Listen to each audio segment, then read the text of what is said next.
Die wordt nou kampioen op Meppel, deze jongen ik. Rintje Ritsma, Kjeld Nuis en Martina Sablikova. Alle keer reden ze op redens van Maple Skate. Maar onder tijd van succes is Oranje Wieke een eindkaam. Nou, het is met name voor de bestuurder, meneer Pierik, natuurlijk een hele emotionele zaak. Die heeft er heel veel tijd, energie en geld in stutsen. Ja, en als het bedrijf dan failliet gaat, dat is natuurlijk heel zoer voor hem, maar ook voor de medewerkers van het bedrijf. In Sochi riet nog 20% van de rieders op redens van Maple.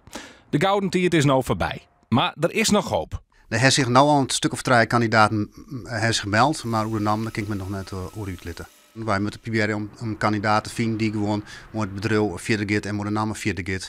En er is inderdaad nog een aanzienlijke voorraad, dus daar kunnen ze nog wel even maar terug. Maar er zullen zeker ik op naar geïnvesteerd moeten worden in fabrikaten om weer verder te kunnen. Takom Wieke zullen de curatoren met de meewerkers om tafel. Ik zal er dan met de nieuwe partijen praat worden.